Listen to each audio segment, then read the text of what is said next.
Hello and welcome to video number 2 in Coda Tuition's Cigar Box Guitar Origin series. So here we are looking at influential 20th century bluesmen and artists whose musical careers started on a cigar box guitar or some form of homemade instrument. So in this video we are looking at the music and life of Big Bill Broonzy, and I think for anyone who's at all familiar with blues from the early part of the 20th century, I think his name's definitely got to be somewhere close to top of the pile. Very influential player, and quite a few of his tracks, he released a lot of tracks throughout his career, and also quite a few of them have since become real sort of classic blues standards in the decades since his death. And as I've been saying in the previous couple of videos, unfortunately I am currently a little bit incapacitated, so I'm not playing at the minute, but I will be back very soon, and I'm hoping that there'll be a couple of great tracks here that we can maybe have a look at reworking into 3 or 4 string cigar box guitar arrangements. But let's just get straight on with having a look at Big Bill Broonzy.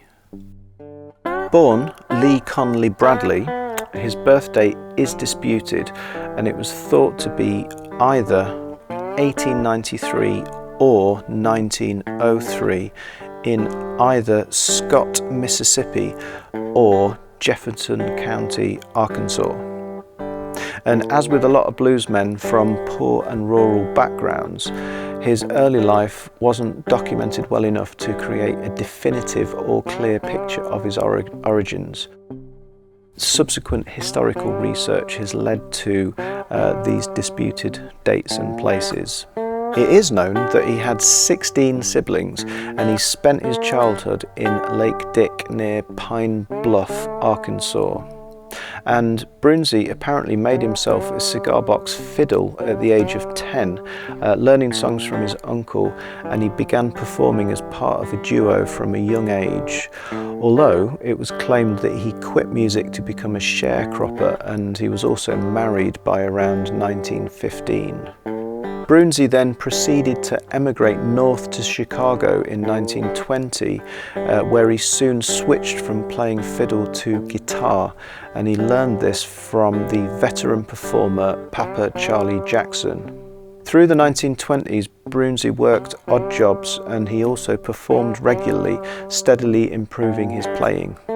Broonzy eventually successfully auditioned for Paramount and released his first single as a duo with John Thomas in 1927, and that was House Rent Stomp with Big Bill's Blues as the flip side.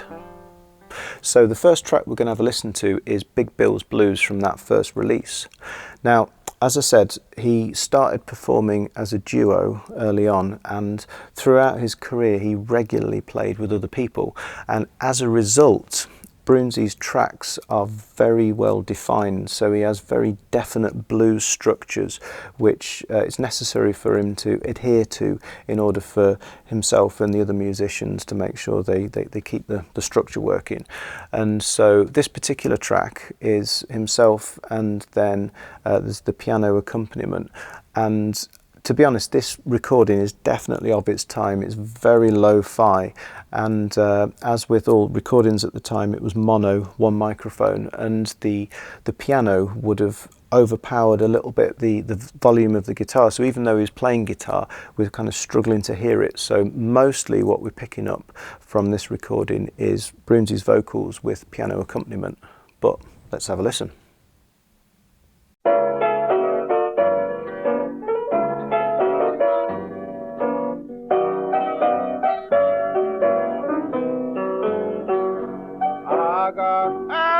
Morning, feeling sad and blue.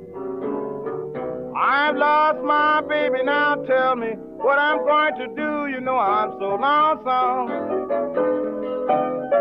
Way these blues keep dogging me. Yeah, baby, but that's all right. I will be up someday.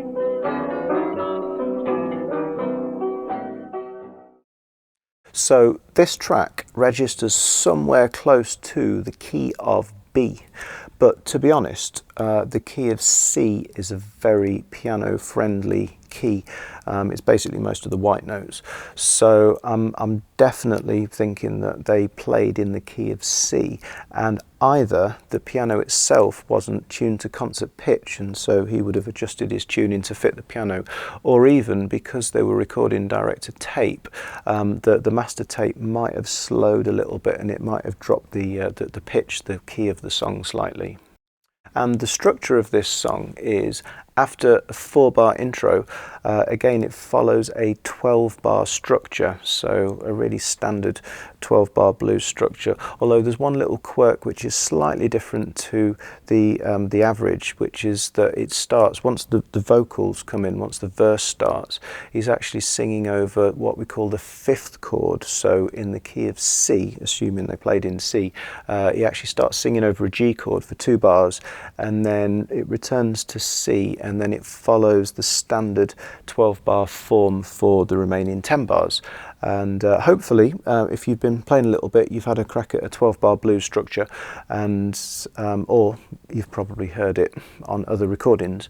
And so basically, if you were tuned to C on your guitar, it'd be the same as starting on fret 7 and then returning to the open strings afterwards. Broonzy's early records didn't actually sell that well, and he tried various collaborations with different musicians before eventually signing to Perfect, which was an American record corporation subsidiary in 1931. By this time, though, his reputation was growing and his singles were starting to sell more, and it was during this decade that he established his regular recording name of Big Bill Broonzy.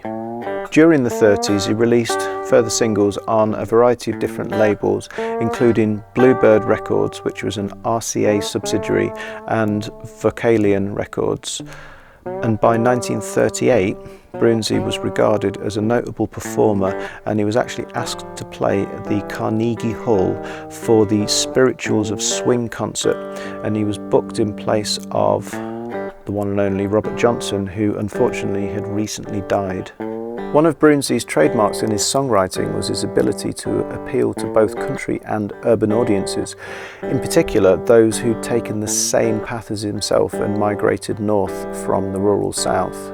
Throughout his career, he became adept at playing a range of styles, such as blues, ragtime, jazz-influenced tracks, folk songs and spirituals.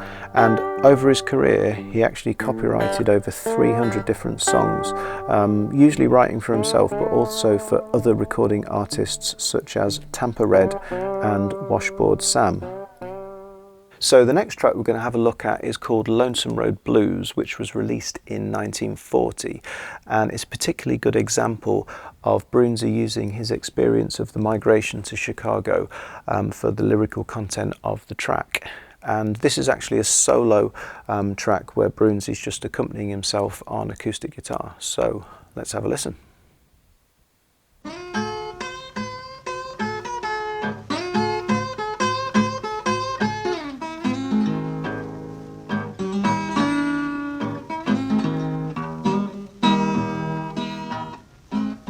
Have you ever been walking down a lonesome road?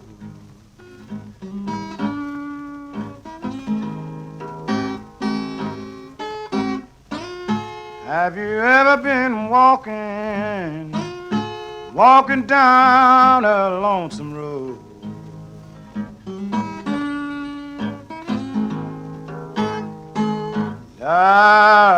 No place to go. Ooh, Lord, no place to room and board.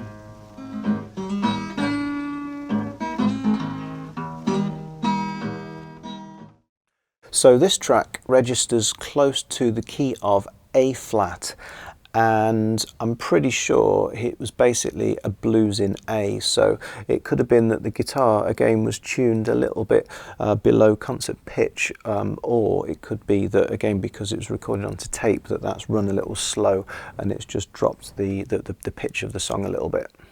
And as far as I'm aware, Broonzy actually favoured standard 6-string tuning, which is E, A, D, G, B, E from low to high. And this may well have been because while it doesn't create a particularly nice sounding open chord when you strum the strings, it is more of a versatile tuning, and so it's probably a little bit easier to play in different keys along with different musicians such as piano players. And after the 4-bar intro, this song uses a standard 12-bar form, although it's much more regular compared to the previous one. It just starts on the A chord, the first chord. And it's quite a good example of his guitar playing, and he's definitely changing, whereas say the previous video with Blind Willie Johnson, he was droning the open strings with his thumb, his bass note playing. In this one, Broonzy is definitely changing chord. You can hear the bass changing, and it's all fretted note playing, and there's some really nice sort of single note riffs with string bends, double stops, little partial chords, and I think in some ways you can hear the precursor to electric Chicago blues playing in some of these licks. By the end of World War II, Broonzy was recording tracks with an increasingly urban sound, and these were a strong influence on the subsequent generation of players who turned to electric guitars and created the Chicago blues sound, as was just mentioned. There was also a folk music revival which had been developing since World War II, and Broonzy joined I Come For To Sing in 1949, which was a touring folk music revue in which he became one of the key performers, and off the back of this he was able to tour Europe for the first time in 1951. Broonzy's reputation was now firmly established, and on his return to the US, he was often featured on the same bill as many prominent white folk artists such as Pete Seeger. And as a result of this, he was starting to make very good money from his performances and record sales, and he was definitely in a markedly different place compared to when he first moved to Chicago more than 3 decades earlier. So the next track we're going to have a listen to is called Key to the Highway, which was released in 1941, and it is one of Broonzy's most well-known studio recordings, although it was also released and recorded by Charlie Seeger and Jazz Gillum. And alongside Broonzy playing guitar and vocals on this track, he's actually accompanied by Jazz Gillum on blues harp, Washboard Sam on percussion, an uncredited upright bass player, and also there's allegedly some piano on this track, although I'm struggling to hear it. But let's have a listen and we'll find out.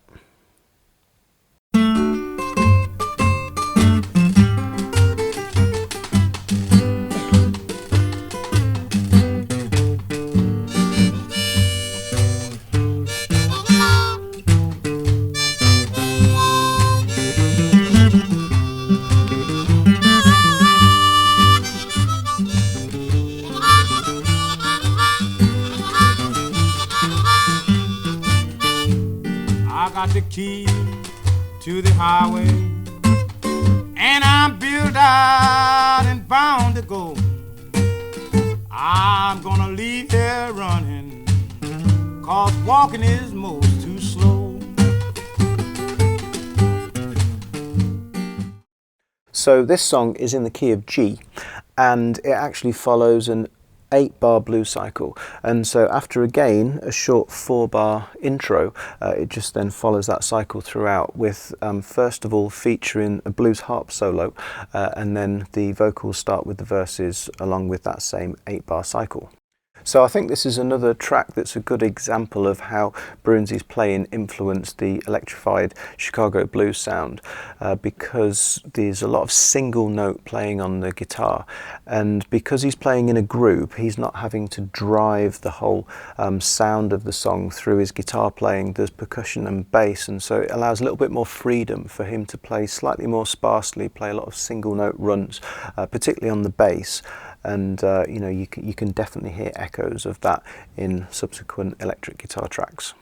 This track also features some quite interesting sounding chord voicings, so like the shapes that he's playing for the guitar part. In particular, at the end of every 8-bar cycle on the turnaround, because we're in the key of G, he's finishing on a D chord, which sounds like an augmented chord or some form of a chord with what we call a sharpened 5th note in there, which creates a bit of dissonance, a little bit of a tension, which is often favoured by the more extended sounding chords that you get in jazz sequences.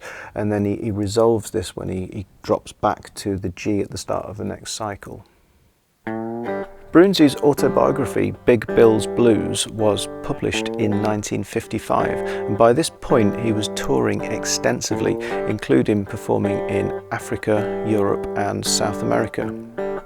And while many bluesmen of his generation remained in poverty throughout their lives, with their music only really becoming influential and widespread after their discovery by younger generations of largely white audiences and musicians, fortunately for Broonzy, he was able to build his career to a point where he was arguably as influential during his lifetime as after his death, which, say, definitely wasn't the case if you compare him to somebody like Robert Johnson. By the late 1940s, a doctor had warned Broonzy that his touring lifestyle was having negative effects on his health, and while he continued performing throughout most of the 1950s, Broonzy was eventually diagnosed with cancer in 1957, and his last studio recordings were completed in this year.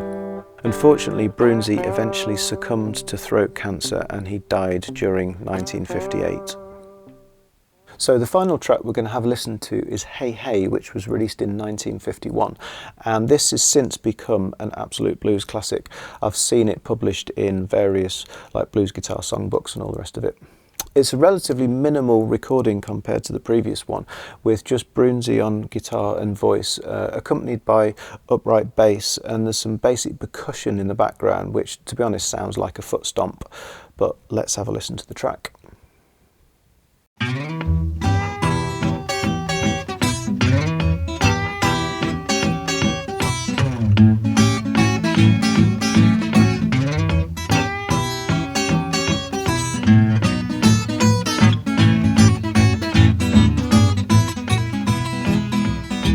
Hey, hey, hey, hey, baby, hey. Hey, hey, hey, hey, baby, hey. Hey, hey, hey, hey, baby, hey. Hey, hey, hey, hey, baby, hey. Hey, hey, hey, hey, baby, hey. I love you, baby, but I sure ain't gonna be your dog. So this track is in the key of E, and like I was saying, it's a relatively sparse arrangement, and so the song's really been driven by the guitar playing. It's a really good example of his very rhythmical approach to playing. Basically his thumb was like the rhythm section of the band, and over the top of this there's some quite nice tasteful slide licks and short repeating phrases which rhythmically displace across the beat, and I think these are quite reminiscent of sort of swing jazz licks from the time, so he may well have been influenced a little bit by those records. And also there's some quite nice left hand trills, chord trills, which again you could hear that are maybe influenced by certain sort of blues piano licks, and again by this point he would have had experience of playing with multiple piano players. And this song is lyrically quite simple. It's a great tune, but it's very repetitive in terms of the lyrics, and it sounds like a dance tune. I think there's nothing so serious. It's not telling a story, and so the guitar really I think is the central focus of this tune because it's really driving the whole track. So what of the influence and legacy of Big Bill Broonzy? Well, like we were saying, his influence was apparent during his career, not least during his visits to the UK when he was touring in the 1950s, where musicians such as Bert Jansch and Lennon and McCartney of Beatles fame cited him as an important early influence.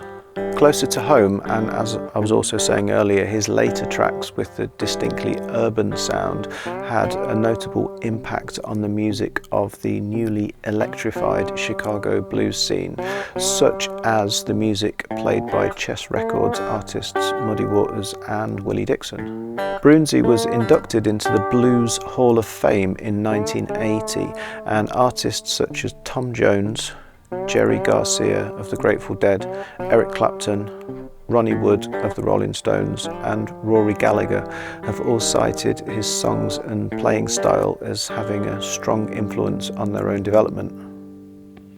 So that's it for this video. I hope you've enjoyed listening to the music and learning a little bit about the life of Big Bill Broonzy. And if you're interested in listening any further or finding out a bit more, there's links to the tracks on YouTube below, and also there's his Wikipedia biography where there's a full discography. And if you found this video interesting, please like and subscribe, and even consider dropping me a tip via the PayPal link below. Much appreciated, but most importantly, I hope you've enjoyed listening to Big Bill, and we'll be back very soon with more Cigar Box Guitar Origins videos.